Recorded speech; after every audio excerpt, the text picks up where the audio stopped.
15 minutes de musique. Une bande magnétique, deux bobines qui tournent dans un boîtier gris, la voix d'un homme qui chante sous une guitare.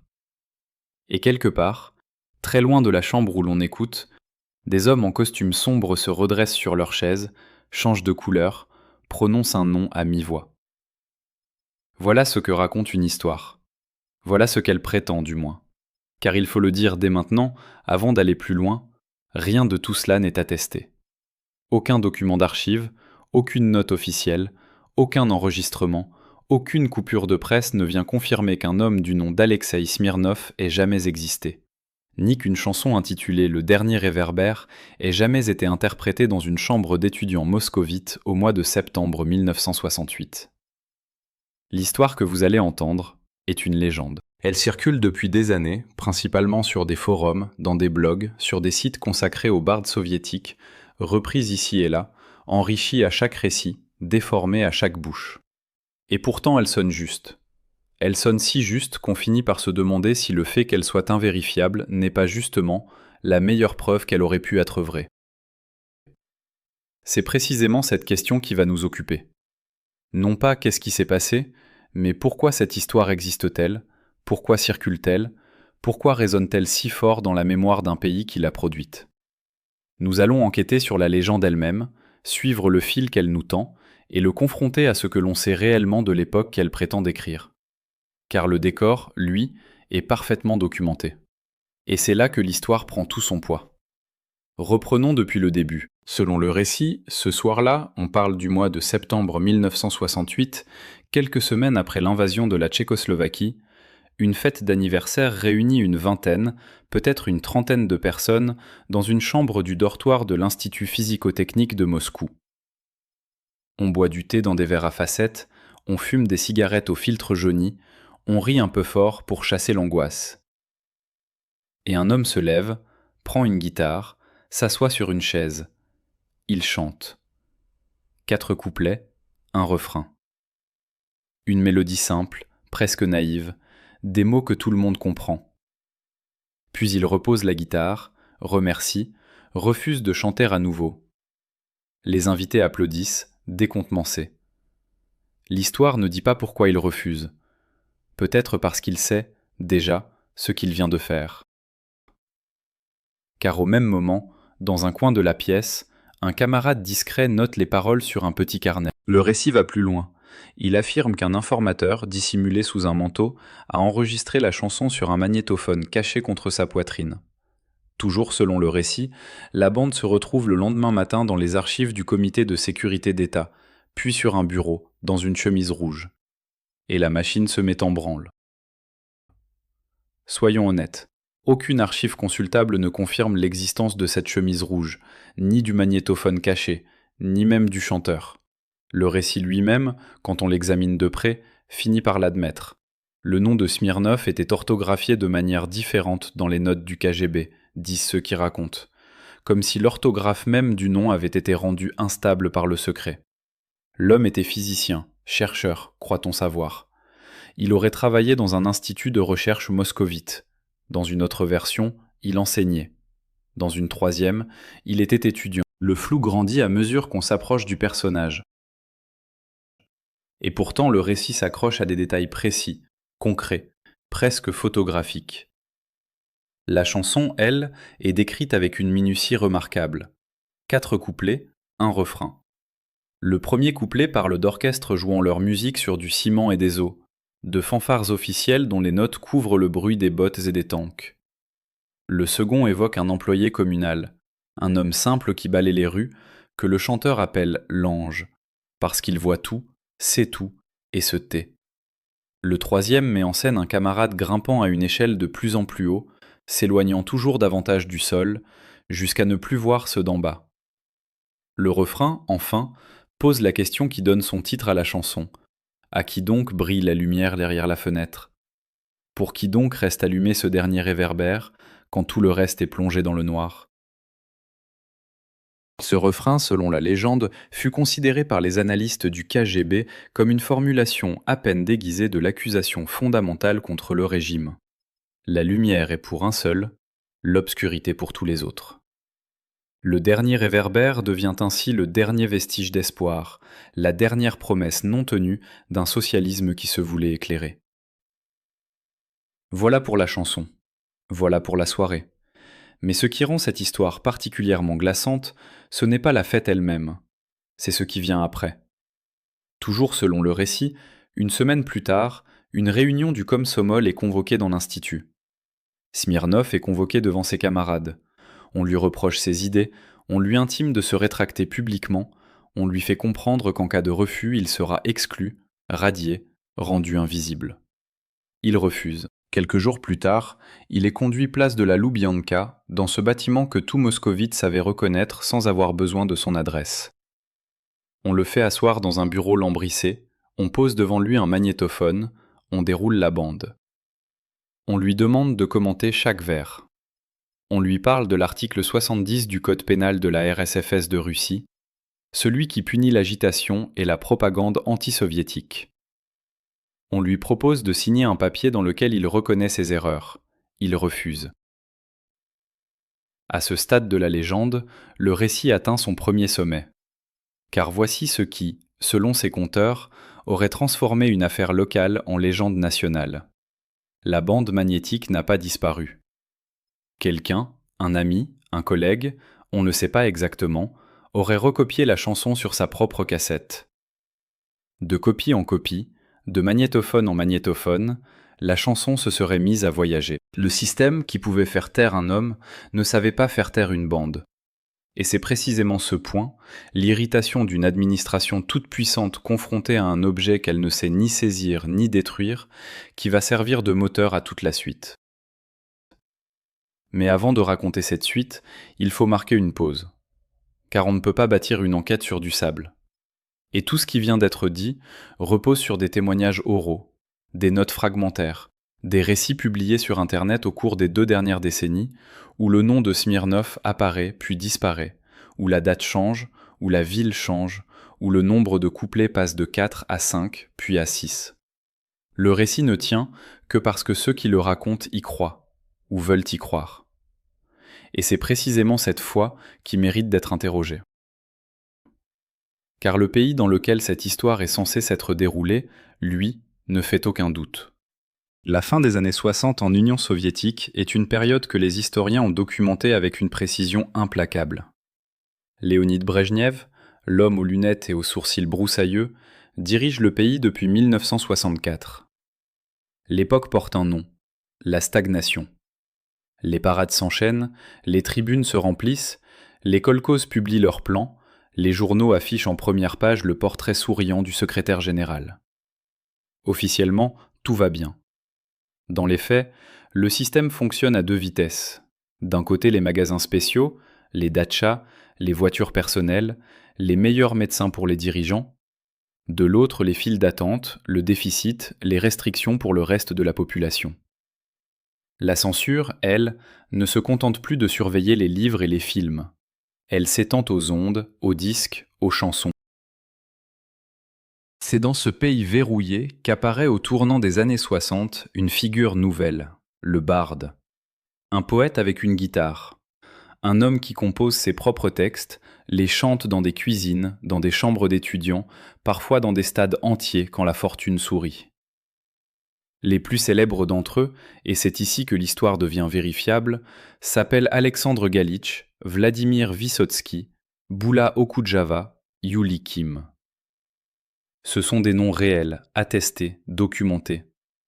Galitch sera exclu de l'Union des écrivains en 1972 et contraint à l'exil en 1974. Il mourra à Paris en 1977.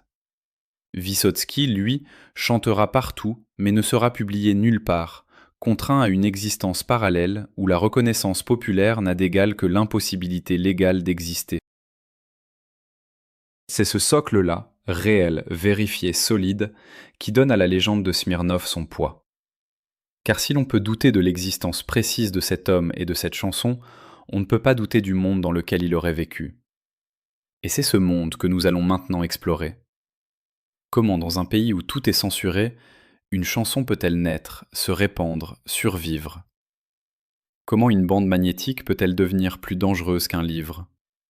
Et pourquoi le récit d'un homme qui aurait chanté une seule fois dans une chambre d'étudiants continue-t-il, un demi-siècle plus tard, à faire trembler les certitudes? C'est ce que nous verrons dans la prochaine partie. Le réveil d'un homme qui croyait encore commence par un bruit de chenilles. Août 1968, dans une chambre étroite de Moscou, derrière un rideau tiré contre la lumière de l'aube, un jeune homme assis sur son lit entend la radio annoncer que tout va bien, que l'opération fraternelle en Tchécoslovaquie se déroule dans le calme, que les troupes soviétiques viennent en aide aux travailleurs tchécoslovaques contre la contre-révolution. Il ne pleure pas. Il ne jette pas la radio par la fenêtre. Il reste assis, très droit, et regarde ses mains. Quelque chose vient de se briser net. Quelque chose qui, jusqu'à cette nuit, s'appelait encore espérance. Car il faut mesurer ce qu'a été, pour toute une génération soviétique, le printemps de Prague. Non pas un événement lointain, une péripétie diplomatique reléguée dans les manuels, mais une promesse.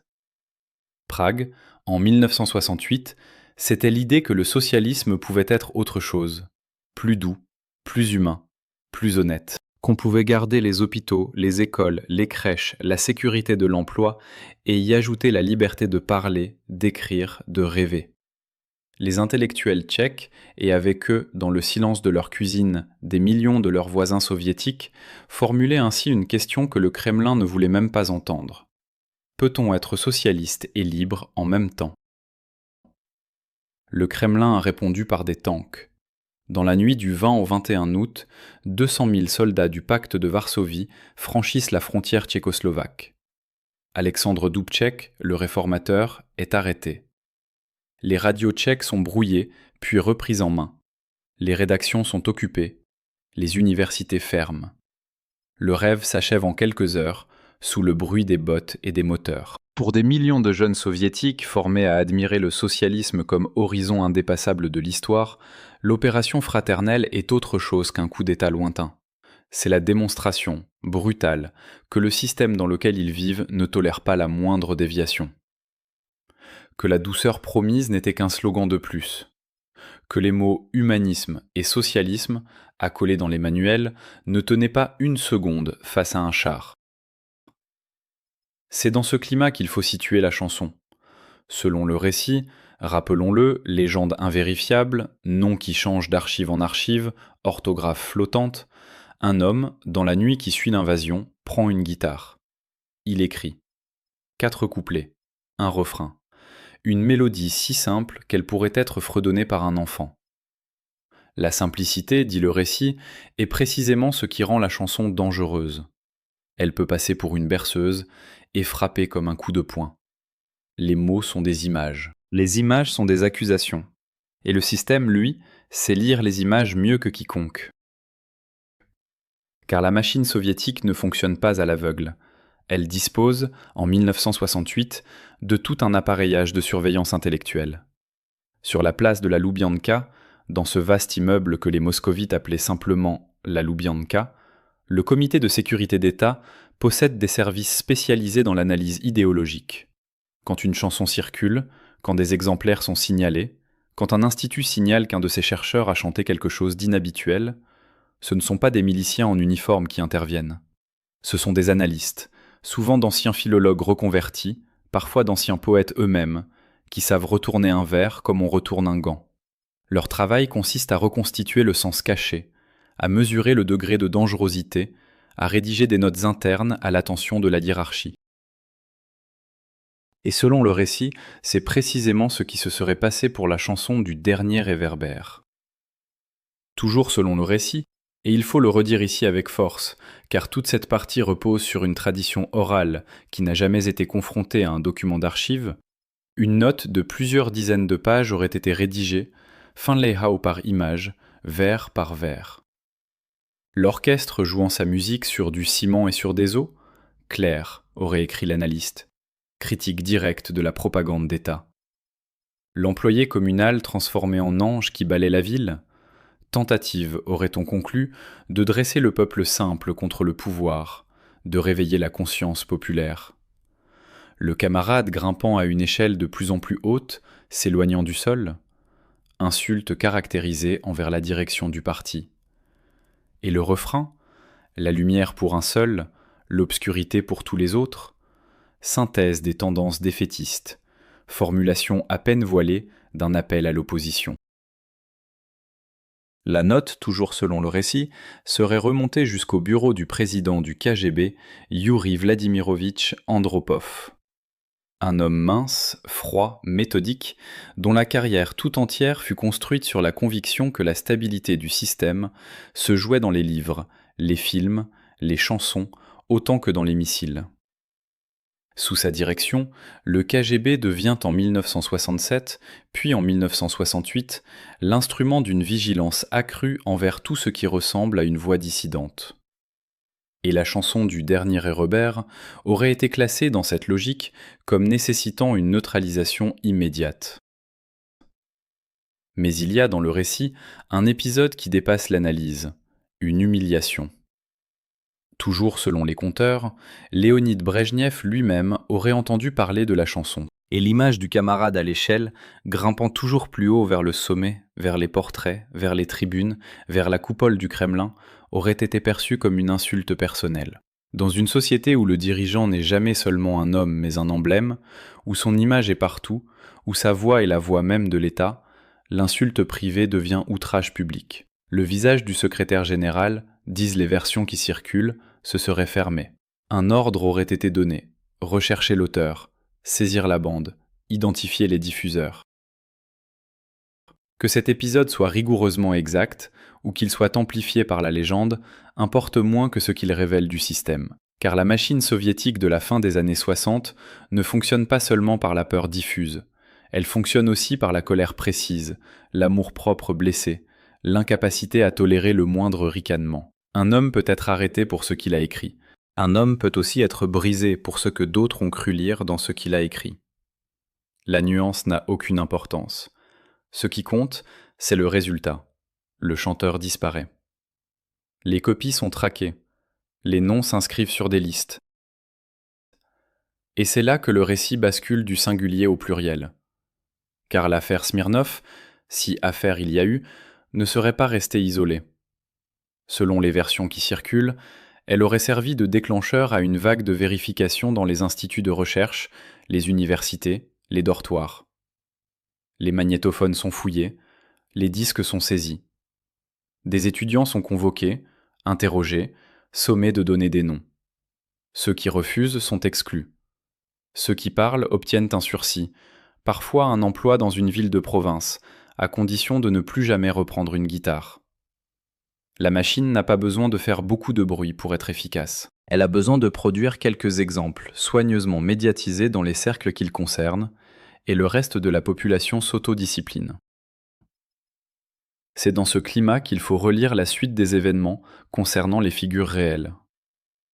Alexandre Galitch, poète, dramaturge, scénariste, dont la pièce Hôtel de l'Europe et les chansons de plus en plus critiques lui ont valu d'être rayé de l'Union des écrivains en 1972, contraint à l'exil en 1974, mort à Paris en 1977, électrocuté par un câble de lampe défectueux dans un petit appartement de la banlieue parisienne, un décès que certains ont toujours soupçonné d'avoir été provoqué par les services soviétiques, sans qu'aucune preuve n'ait jamais été établie. Vladimir Vysotsky, lui, ne quittera jamais le pays, mais chantera partout, dans les caves, les cuisines, les stades, sans jamais pouvoir publier une ligne de ses textes dans le pays qui les a vus naître. Son mariage avec Marina Vladi, citoyenne française, ne le protège en rien des convocations, des filatures, des humiliations administratives. Boula Okudjava, plus mesuré, glisse ses critiques dans des images plus douces, mais n'échappe pas à la méfiance du système. Yuli Kim contraint au silence forcé pendant près d'une décennie. Tous ces destins sont attestés, tous ces noms existent dans les archives. Et c'est précisément leur existence qui donne son poids à la légende de Smirnov. Car si l'on peut douter qu'un seul homme ait chanté un seul soir, une seule chanson dans une seule chambre, on ne peut pas douter que le système décrit ait existé, avec ses analystes, ses notes internes, ses ordres venus d'en haut et sa capacité à transformer une voix en délit. Reste la question que la légende pose sans pouvoir la résoudre. Comment arrêter une copie ? Comment faire taire une voix qui vit désormais dans une bande magnétique? La question semble rhétorique. Elle ne l'est pas, car pendant que la machine cherche l'original se multiplie. Pendant que les analystes rédigent leurs fiches, des amis, des inconnus d'inconnus recopient la chanson sur leur propre cassette. Et c'est ici que le récit bascule, une nouvelle fois, dans un autre terrain. Non plus celui de la Loubianka, mais celui des cuisines, des chambres, des dortoirs. Le terrain du magnétisdate. C'est ce terrain-là que nous allons explorer dans la prochaine partie. Il faut commencer par un objet modeste, presque banal, qui dans l'URSS de la fin des années 60 a fini par peser plus lourd qu'un livre censuré, plus lourd qu'un tract, plus lourd qu'un manifeste. Cet objet, c'est la bande magnétique. 2 bobines qui tournent dans un boîtier gris, un câble qui se branche sur un magnétophone, une voix qu'on peut enregistrer et réécouter à l'infini. Et c'est précisément cette propriété, la reproductibilité, qui a fait trembler le système. Car un livre, le système sait le saisir. Il suffit de surveiller les imprimeries, de contrôler les librairies, d'interdire la diffusion, de saisir les exemplaires en circulation. Une manifestation, le système sait la disperser. Il suffit de mobiliser la milice, d'embarquer les participants, de rédiger des procès-verbaux. Mais une bande magnétique, la bande, on ne la voit pas. Elle peut être cachée dans une chaussette, dans une boîte de conserve, sous une latte de parquet. Et surtout, elle n'existe qu'en se multipliant. L'enregistrement original peut être détruit. Il en restera une copie, puis 2, puis 10, puis 100. Le pouvoir sait brûler un livre. Il ne sait pas brûler 100 copies d'une voix. C'est ce phénomène que les Russes ont eux-mêmes nommé le magnétisdate, littéralement l'édition magnétique. Un mot forgé par dérision, par autodérision aussi. Le magnétisdate, c'est le samizdat en bobine. Le samizdat, vous le savez peut-être, ces textes interdits recopiés à la main, tapés sur du papier pelure, circulant de confident en confident, de traducteur en traducteur, de nuit, sous le manteau. Le magnétisdate, c'est la même économie de la confiance, mais transposée dans le domaine du son. Une chanson entendue quelque part est recopiée chez quelqu'un d'autre, qui la recopie chez un troisième, et ainsi de suite. La chaîne humaine ici est faite de câbles et de microphones. Et c'est là qu'il faut décrire la physique exacte du phénomène, car le récit insiste sur ce point, et il a raison. La légende repose sur un paradoxe sonore. La première copie, enregistrée directement depuis la source, est claire. On entend chaque syllabe, chaque souffle du chanteur, chaque frôlement des doigts sur les cordes. La deuxième copie, réalisée à partir de la première, est déjà un peu plus sourde. Un léger souffle de fond, une perte dans les aigus, une voix qui semble s'éloigner. La troisième copie est plus mate encore. La quatrième grésille légèrement. À la 10e, dit-on, la voix semble traverser un brouillard. Les basses se perdent, les harmoniques fondent, et il ne reste qu'une silhouette de mélodie, qu'un fantôme de parole. Et c'est là que le paradoxe commence. Car dans n'importe quel système d'enregistrement ordinaire, cette dégradation serait un défaut, une perte, une dégradation. Dans l'économie du magnétisdate, c'est l'inverse. Plus la copie est dégradée, plus elle est précieuse, car chaque copie supplémentaire est une preuve de circulation, une preuve de risque pris, une preuve de fidélité à la chaîne. Le souffle qui couvre la voix, c'est le bruit de la liberté. Le grésillement, c'est la signature de la transgression. Et celui qui possède une copie particulièrement abîmée, réalisée au bout de 5 ou 6 intermédiaires, ne s'en sépare presque jamais. Il sait qu'il tient entre ses mains quelque chose que le système n'a pas réussi à étouffer. Le rituel de l'écoute, lui, est précisément codifié. Cela se passe la nuit, souvent très tard, dans une chambre d'étudiant ou dans une cuisine d'appartement communautaire. La porte est fermée à clé. Le rideau est tiré, non pas tant pour empêcher d'entrer que pour empêcher de voir.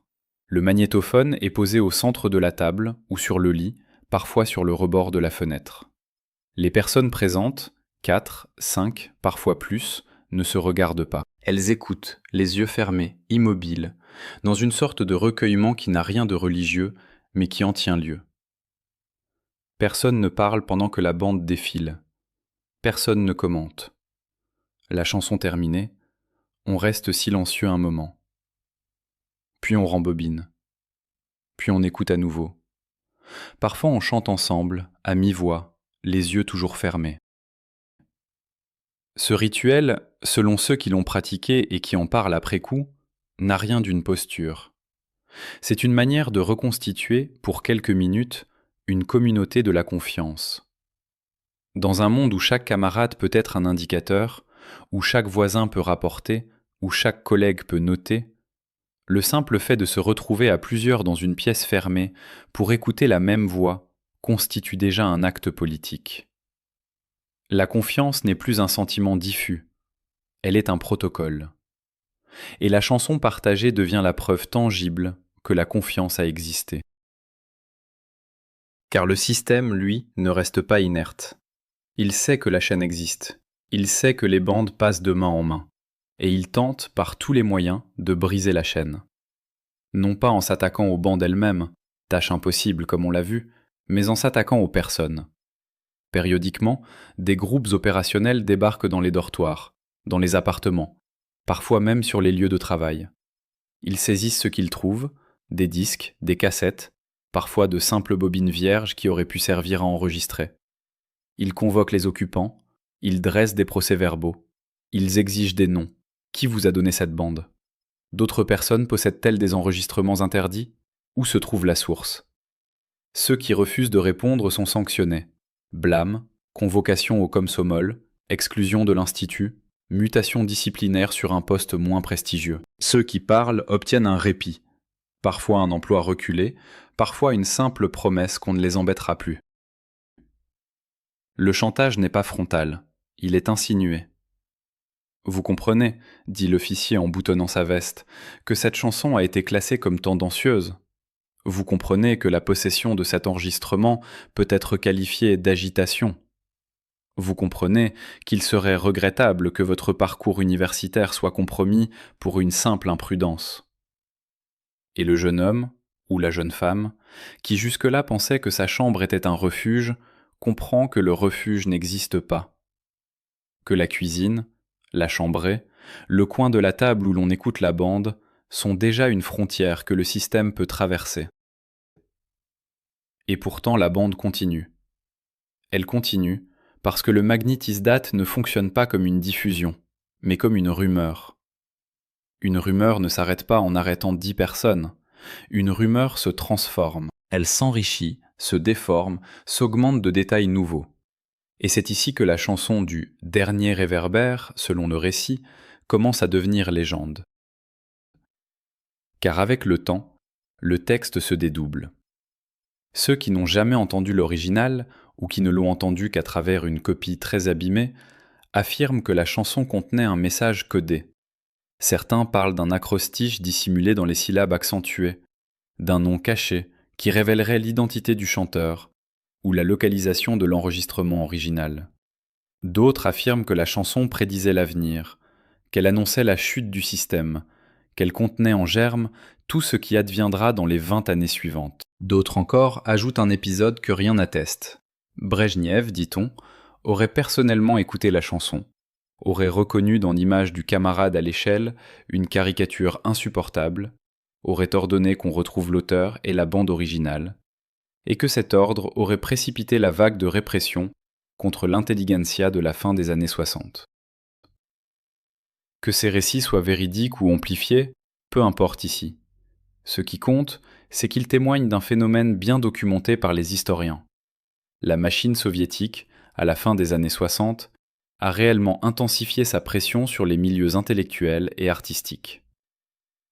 La manifestation des 7 sur la place Rouge, le 25 août 1968, 7 jeunes gens qui ont déroulé une banderole contre l'intervention en Tchécoslovaquie et qui ont été immédiatement arrêtés, jugés, emprisonnés, internés, marque un tournant. L'année 1968 en URSS n'est pas seulement l'année de Prague. C'est aussi l'année où le pouvoir décide que la voix dissidente ne sera plus seulement contrôlée, mais activement réduite au silence. La chasse aux samizdates s'intensifie, les perquisitions dans les appartements se multiplient, les psychiatres entrent dans la danse. Mais avant d'en arriver là, il faut s'arrêter sur un dernier aspect du magnétisdate, sa fragilité matérielle. Les bandes s'usent, les cassettes se cassent, Les bobines se démagnétisent. Les magnétophones tombent en panne et ne sont pas remplacés, car les pièces détachées occidentales sont introuvables. Et les personnes qui détiennent les bandes, les amis, les collègues, les inconnus d'inconnus, ne restent pas immobiles. Ils déménagent, ils sont mutés, ils émigrent, ils meurent. Et chaque départ emporte avec lui un exemplaire de la chaîne. Au début des années 80, disent les témoins, le nom de Smirnov était devenu quasi introuvable dans les conversations. La chanson, elle, survivait de loin en loin, comme un air qu'on se rappelle à peine, comme une mélodie dont on ne retrouve plus les paroles exactes. Elle était devenue légende de légende, récit de récit. Et c'est cette fragilité même qui rend l'histoire poignant. Car le magnétisdate n'est pas seulement un mode de diffusion, c'est un mode de mémoire. Et la mémoire, comme les bandes, peut s'effacer. Ce que l'État n'a pas réussi à brûler, le temps l'a effacé. Ce que les analystes n'ont pas réussi à saisir, l'usure l'a consumé. Et c'est précisément cette perte qui explique pourquoi nous parlons encore de cette chanson, non pas parce qu'elle aurait été diffusée à des millions d'exemplaires, mais précisément parce qu'elle a failli disparaître. Et qu'autour de cette disparition, toute une communauté a construit un récit. Mais la machine, elle, n'avait pas encore joué sa dernière carte. Et cette carte, nous allons la voir dans la prochaine partie, ne portait pas le nom d'un tribunal. Elle portait le nom d'un hôpital. Le système soviétique ne procédait pas par un seul canal. Il procédait par 3 canaux simultanés, calibrés avec soin, et qu'il activait selon la résistance rencontrée. Le premier canal était celui du Komsomol, l'organisation de la jeunesse communiste. Le deuxième était celui du KGB, avec ses convocations, ses interrogatoires, ses menaces voilées. Le troisième était celui de l'administration du lieu de travail ou de l'institut, avec ses sanctions disciplinaires, ses mutations, ses radiations silencieuses. Et chacun de ces canaux avait son vocabulaire, ses codes, ses gradations. Pris individuellement, chacun pouvait sembler anodin, un blâme, un avertissement, une conversation franche. Additionné, il constituait une nasse dont il était presque impossible de sortir. Commençons par le Komsomol, parce que c'est lui qui frappait en premier. La convocation arrivait généralement sans préavis, par le biais d'un camarade de cellule ou d'un secrétaire de groupe. Le lieu, une salle de réunion quelconque, souvent la salle du soviet local ou le bureau du doyen. L'ambiance, à la fois solennelle et faussement informelle. On vous priait de vous asseoir, on vous offrait un verre d'eau, on vous expliquait que vos camarades s'inquiétaient de votre comportement, que certains propos que vous aviez pu tenir avaient été rapportés, que votre attitude semblait traduire une incompréhension des principes de la morale soviétique. On ne vous accusait pas encore. On vous donnait l'occasion de vous expliquer. Et derrière cette apparence de dialogue, la menace était claire. Si vous ne vous rétractez pas, si vous ne reconnaissez pas vos erreurs, vos camarades seront dans l'obligation de prendre leurs responsabilités. Et les responsabilités, dans le langage du Komsomol, allaient du blâme public à l'exclusion, en passant par l'inscription sur la liste de ceux qui ne seraient jamais recommandés pour un bon poste. Ceux qui ont vécu ces séances, et qui en ont parlé ensuite, décrivent un sentiment étrange. La pièce est pleine de gens que l'on connaît, avec qui l'on a partagé les cours, les soirées, les blagues, et soudain ces visages sont devenus autre chose, des juges provisoires qui appliquent une procédure dont ils ne sont pas les auteurs. On parle en votre nom, on parle au nom du collectif, on parle au nom de l'avenir radieux. Et l'on vous demande, poliment, fermement, de reconnaître que vous avez eu tort. Pas de préciser en quoi, juste d'admettre que vous avez eu tort. C'est la mécanique de l'aveu. Elle fonctionne par la simplification. Tout ce qui est complexe dans votre pensée est aplati en une formule. Tout ce qui est juste dans votre position est ignoré. Ce qui compte, c'est la signature au bas d'un papier. Lorsque le Komsomol ne suffisait pas, ou lorsque l'affaire était jugée plus grave, venait le deuxième canal, la Loubianka. Toujours selon le récit, c'est ce qui serait arrivé à l'homme qui aurait chanté le dernier réverbère dans une chambre d'étudiants moscovites. Convoi sans menottes, voiture noire aux vitres opaques, arrêt devant une porte latérale de l'immeuble, couloir étroit, escalier, porte capitonnée, bureau aux murs couverts de bois sombre. L'officier qui vous reçoit est poli. Il parle bas. Il ne hausse pas le ton. Il ne menace pas frontalement. Il expose. Il dit « Nous avons procédé à l'analyse de l'enregistrement. 3 pages, 4 pages, qu'il fait glisser sur le bureau. Vers par vers, image par image, l'analyste a démonté la chanson. Le refrain, dit-il, constitue une formulation à peine voilée d'un appel à la subversion. Le camarade à l'échelle constitue une injure caractérisée envers la direction du parti.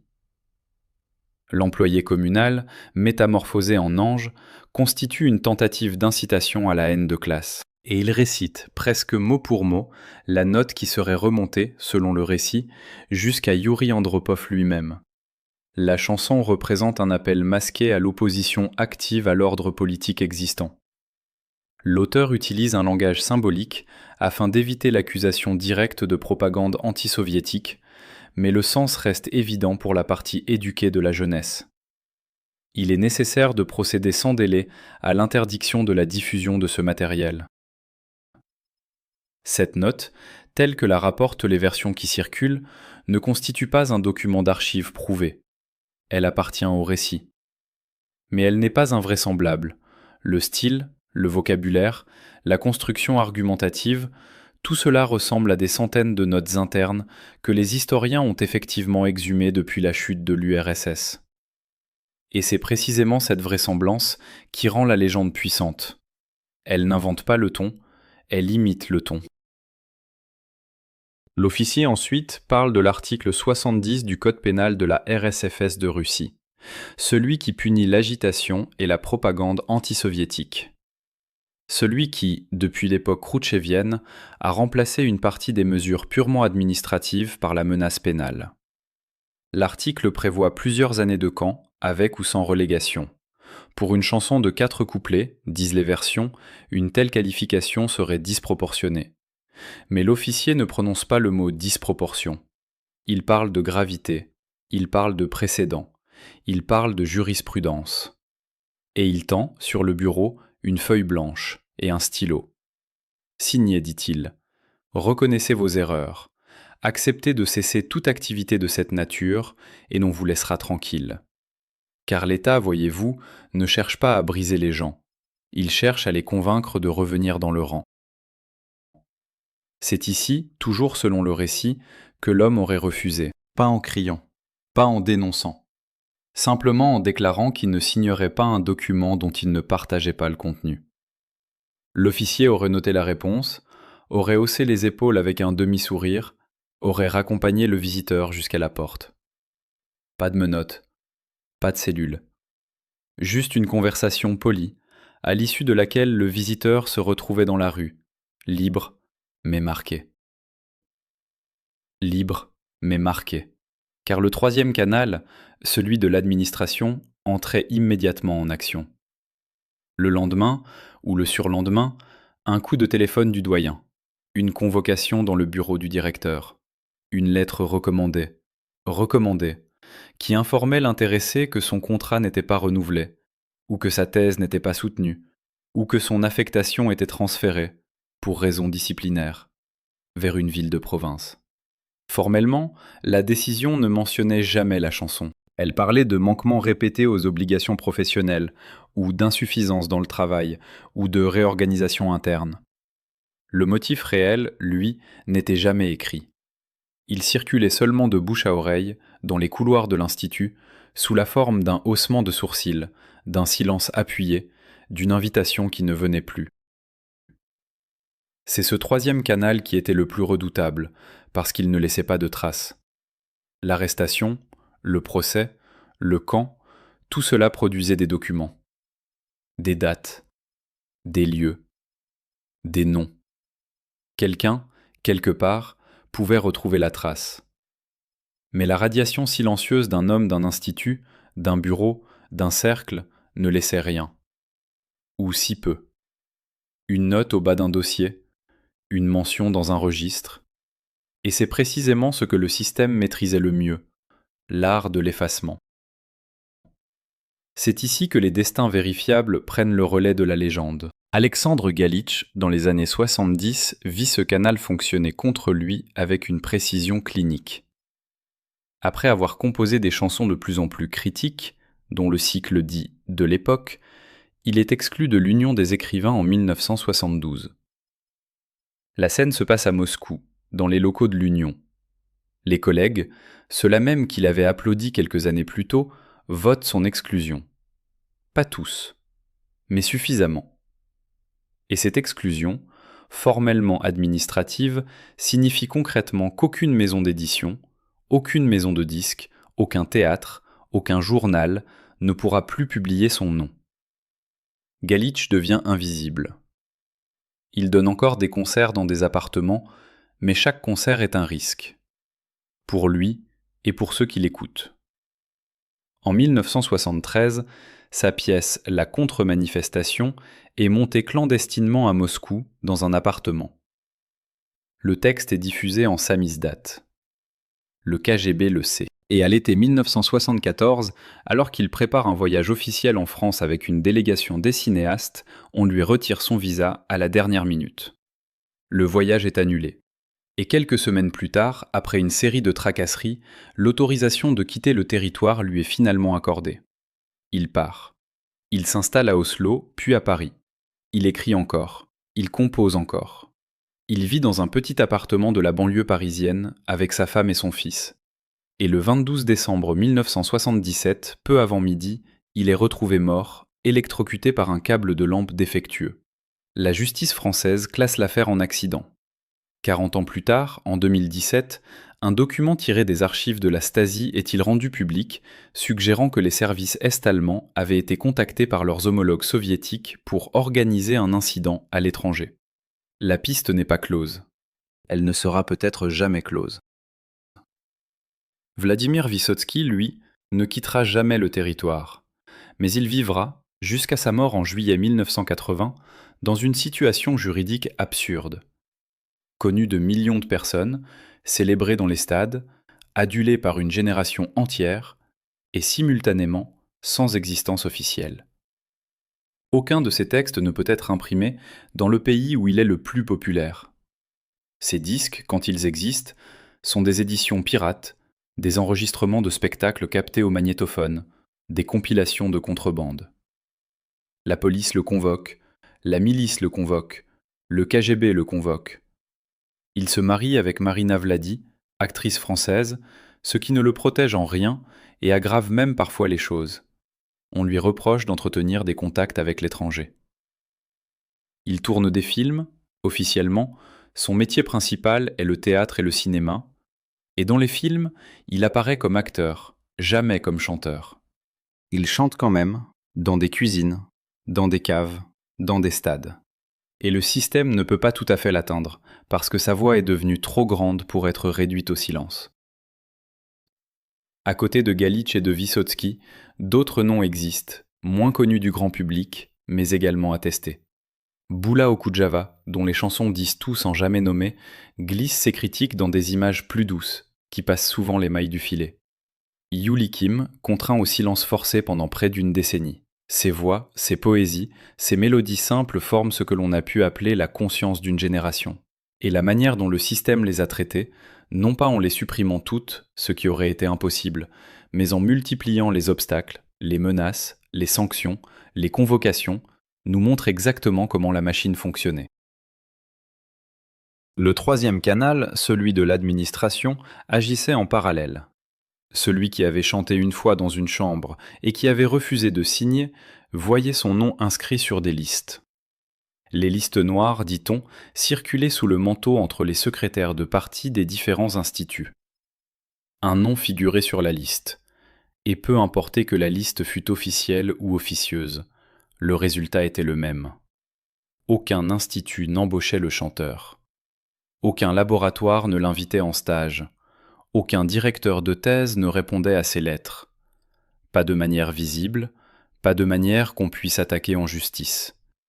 Juste un silence, une absence, une érosion lente de la capacité à exister professionnellement.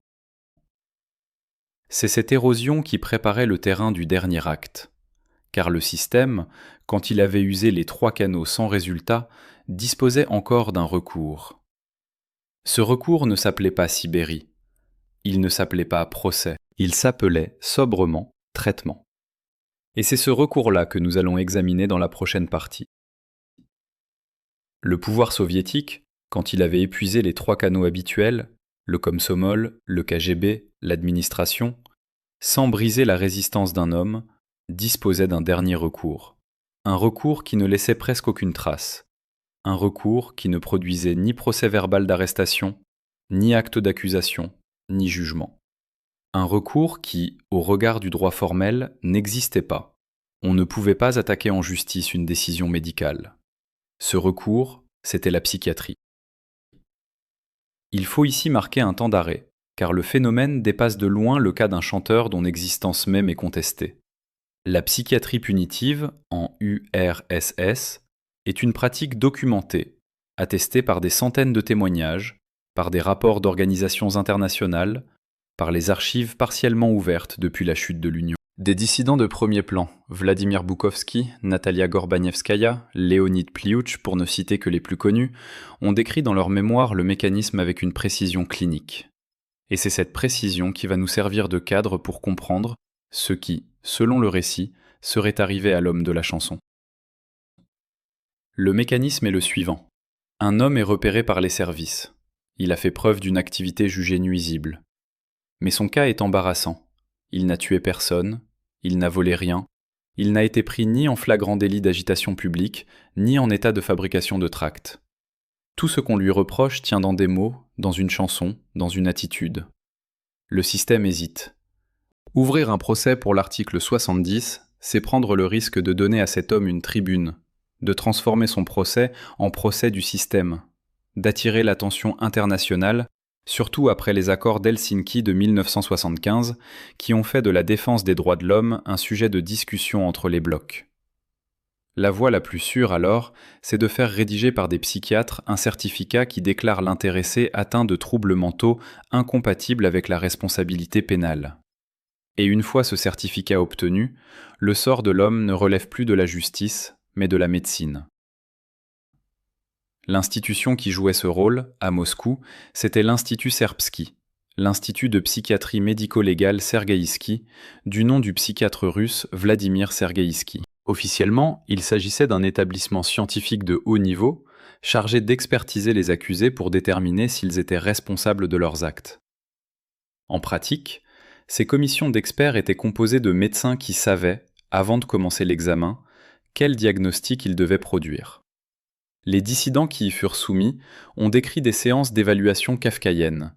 On leur posait des questions sur leur enfance, leur lecture, leur rapport à l'autorité, leurs opinions politiques. Toute réponse un peu originale était notée comme un symptôme. Toute passion sincère était qualifiée de délire. Toute critique du système était enregistrée comme un signe de paranoïa. Ceux qui sortaient de l'Institut Serbski avec un diagnostic de schizophrénie paranoïde ou de réforme délirante des convictions étaient envoyés non pas en prison, mais en hôpital psychiatrique.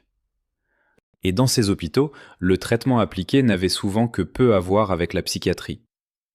Les médecins soviétiques disposaient depuis les années 50 d'une gamme de neuroleptiques puissants, l'aminazine, l'allopéridol, et plus tard le trifazine, le stélazine, dont les effets à haute dose dépassaient largement le cadre thérapeutique.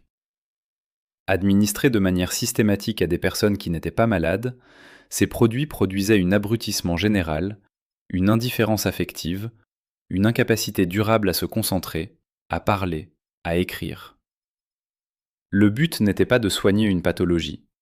Le but était de briser une volonté.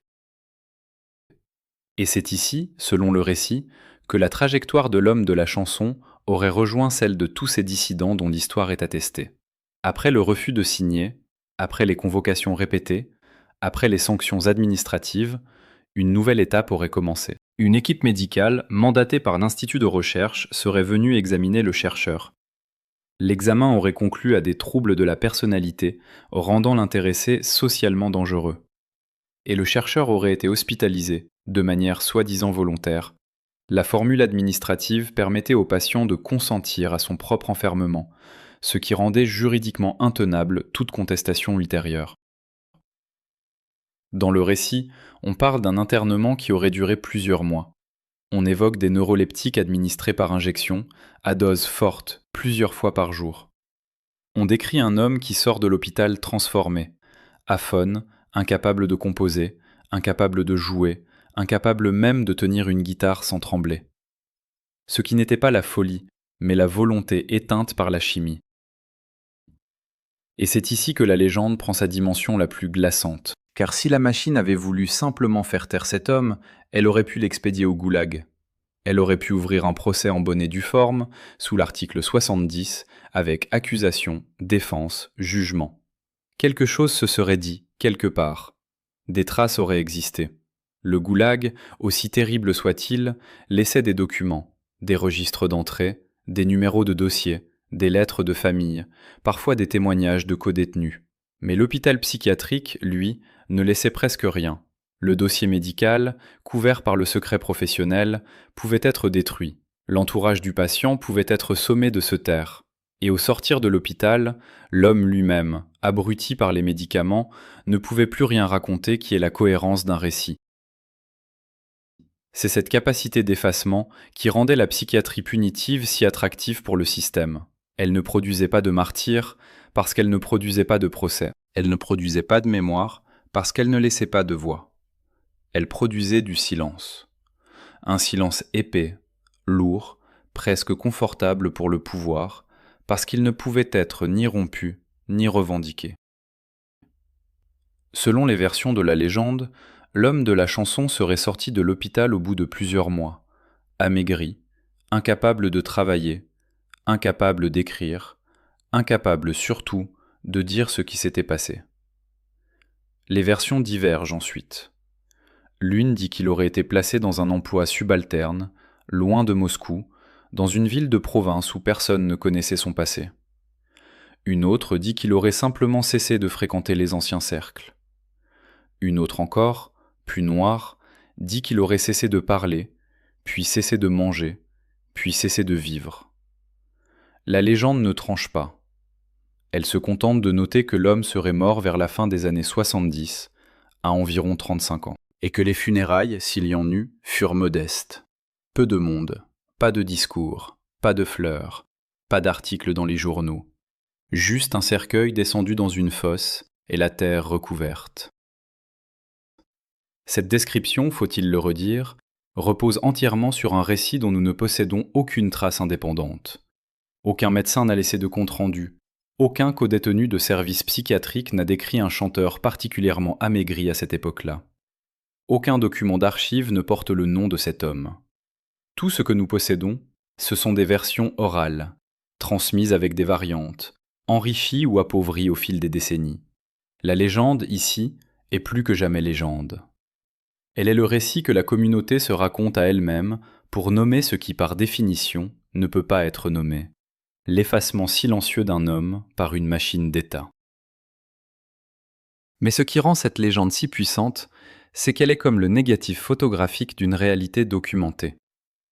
Les procédés qu'elle décrit, l'examen psychiatrique, le diagnostic fabriqué, l'enfermement sous prétexte de soins, la pharmacologie utilisée comme outil de soumission, ont réellement existé. Et les noms qui ont traversé ces épreuves sont, eux, attestés. Vladimir Boukowski a passé plusieurs années en hôpital psychiatrique pour avoir organisé une manifestation contre une fausse élection. Natalia Gorbanevskaya, l'une des 7 de la Place Rouge en août 1968, fut internée à l'Institut Serbski, puis à Kazan, où elle subit des traitements neuroleptiques lourds. Leonid Piouchtch, mathématicien et dissident ukrainien, fut interné pendant près de 3 ans après un diagnostic de schizophrénie paranoïde. Son cas fut porté devant les instances internationales. Sa femme, Tatiana, mena une campagne mondiale pour sa libération. Et lorsque Pliouchtch sortit enfin, en 1976, il était brisé, vidé de ses forces, mais pas totalement muet. Il publia, en Occident, un livre témoignage au titre sobre, Dans le carnaval de l'histoire. Ces destins prouvent que le système décrit par la légende a réellement existé. Ils ne prouvent pas que l'homme dont parle la légende ait connu exactement ce parcours. Mais ils montrent que ce parcours était possible, qu'il était même fréquent. Et c'est précisément cette fréquence qui rend la légende nécessaire. Dans une société où tant d'hommes et de femmes ont été ainsi effacés, il suffisait qu'un seul ait chanté pour que la chanson, multipliée par les bobines, prenne une dimension collective. Reste un dernier point, qui justifie à lui seul qu'on s'attarde sur ce récit. Car la psychiatrie punitive ne produisait pas seulement des individus brisés. Elle produisait, autour de chaque individu brisé, un vide social, un vide méthodique. Les collègues cessaient d'inviter, les voisins cessaient de parler, les amis, effrayés, s'écartaient lentement. Et ce n'était pas une absence de courage, c'était un calcul. Car ceux qui continuaient à fréquenter un homme fraîchement sorti de l'Institut Serbski s'exposaient eux-mêmes au même traitement.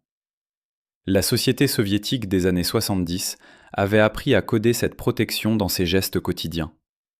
On ne rompait pas brutalement, on s'espaçait. On espaçait les visites, puis les appels, puis les rencontres fortuites dans les couloirs. Et au bout de quelques mois, l'homme était seul, véritablement seul, non pas derrière des barreaux, mais dans un appartement vide où personne ne venait plus. Voilà, selon le récit, ce qui serait arrivé au chanteur. Non pas un procès retentissant, non pas une condamnation publique, mais une lente et patiente réduction au silence. Une disparition qui ne portait même pas le nom de disparition, tant elle paraissait naturelle aux yeux de ceux qui l'entouraient. Et c'est cela, peut-être, que la légende a voulu transmettre. Non pas un fait, mais une possibilité. L'image d'un homme qu'on a fait taire non pas en le punissant, mais en le laissant devenir inutile. La suite, c'est l'histoire d'un pays qui a essayé de se souvenir, ou plutôt d'un pays qui a hésité, pendant 20 ans, entre se souvenir et oublier. Puis vint la glasnost. Et avec elle, l'espoir immense, presque naïf, que tout ce qui avait été caché pendant des décennies allait enfin être dit, lu, vu, entendu. Mikhaïl Gorbatchev, à partir de 1985, avait ouvert une brèche. Les revues littéraires publiaient des textes interdits depuis 20 ans. Les hebdomadaires reproduisaient des photographies d'archives qu'on n'avait jamais vues. Les télévisions diffusaient des documentaires sur les camps, sur les procès de Moscou, sur les pages arrachées de l'histoire. On aurait pu croire, en ces premières années de transparence, que la chanson chantée une seule fois dans une chambre d'étudiants moscovites allait enfin retrouver son chemin vers la lumière. Qu'un ingénieur du son ou un archiviste se souviendrait de la bande, qu'un témoin oserait témoigner, qu'une veuve ou un fils ou un ancien camarade de promotion parlerait enfin. Il n'en a rien été. Car la glasnost, si elle a libéré la parole officielle, n'a pas libéré la mémoire privée. Les familles qui avaient survécu à un père interné, à un frère éloigné, à un camarade disparu, n'avaient pas attendu Gorbatchev pour se taire. Elles s'étaient tues pendant 20 ans, par habitude, par prudence, par fatigue. Et quand la société s'est ouverte, ces familles ont découvert que parler n'était pas simple, que les noms s'étaient effacés, que les adresses avaient changé, que les collègues étaient morts, ou avaient déménagé en province, ou avaient eux-mêmes pris leur retraite et ne désiraient pas raviver de vieux souvenirs. Et surtout, que la machine administrative, la même machine, à peine repeinte, restait sourde à certaines questions. Car la Russie post-soviétique a hérité des archives du KGB, mais elle n'a pas hérité du désir de tout montrer. Une partie des documents est restée inaccessible. Une autre a été purement et simplement classée, dispersée, perdue. Et la légende d'Alexeï Smirnov, comme tant d'autres légendes minuscules de l'époque brejnevienne, est restée ce qu'elle était, une rumeur sans preuve, un récit sans archives, un fantôme sans corps. Il faut ici dire les choses sans faux fuyant. Où se trouve aujourd'hui la bande originale de la chanson, si bande originale il y eut jamais ? Nul ne le sait. Personne, à ce jour, n'a produit d'enregistrement authentifié. Combien de couplets comptait la chanson ? 4, disent certaines versions. 5, affirment d'autres. 6, prétendent les plus généreux en détail. Personne ne peut trancher. Le texte lui-même n'a jamais été fixé. Les bribes qui circulent sur Internet, presque toujours copiées les unes des autres, parfois corrigées pour des raisons de euphonie ou de convenance, ne reposent sur aucun manuscrit connu. Et le sens même de certaines images, en particulier la symbolique des syllabes accentuées dont parlent quelques témoins, n'a jamais été confirmé par quiconque ait vu la partition originale. Voilà ce que nous dit l'état présent des sources. Voilà ce que nous dit l'état présent du récit. Et pourtant, l'histoire n'a pas disparu. Bien au contraire, elle s'est diffusée, amplifiée, transformée. À partir du début des années 2000, lorsque l'Internet a commencé à devenir un média de masse en Russie, la légende de Smirnov a trouvé un terrain de propagation qu'aucune cassette n'aurait pu égaler. Forums de discussion, blogs personnels, sites spécialisés dans l'histoire des bardes soviétiques, pages V-Contactées consacrées à la chanson d'auteur, chaîne YouTube dédiée aux archives sonores du Manitisdat. À chaque étape de cette circulation, la légende s'est enrichie d'un détail nouveau. On a parlé de tel témoin qui aurait vu la cassette originale, de tel universitaire qui aurait mené une enquête discrète en 2007 ou en 2012 sans rien publier, de tel militant des droits de l'homme qui aurait tenté, sans succès, d'accéder aux archives du KGB conservées dans les locaux de la Loubianka. Chaque récit apportait sa touche, modifiait un détail, ajustait un nom. Et à mesure que l'histoire se diffusait, elle devenait plus crédible aux yeux de ceux qui la découvraient. Et plus invérifiable aux yeux de ceux qui cherchaient à la confirmer. C'est le paradoxe de la légende numérique. Plus elle circule, plus elle semble vraie. Et plus elle semble vraie, moins elle peut être démontrée. Car la vérité historique exige des sources, des recoupements, des documents originaux.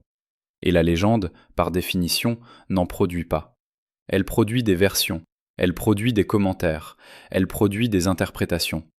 Et c'est précisément sur ce terrain qu'elle est invincible, non pas parce qu'elle dit le vrai, mais parce qu'elle dit quelque chose qui, pour ceux qui l'écoutent, aurait pu être vrai. Car il faut ici toucher du doigt le cœur du phénomène. Pourquoi cette histoire, parmi tant d'autres histoires inventées ou déformées qui circulent sur l'époque soviétique, a-t-elle pris une telle force ? Pourquoi a-t-elle survécu aux vérifications, aux démentis, aux recherches infructueuses ? Pourquoi continue-t-elle, en 2024 et au-delà, à être racontée, commentée, partagée ? La réponse, peut-être, tient en un mot, la justesse. L'histoire sonne juste. Elle ne sonne pas comme un canular monté de toutes pièces. Elle sonne comme un témoignage possible. Comme le récit que ferait un homme qui aurait vécu cette époque et qui voudrait en transmettre la texture.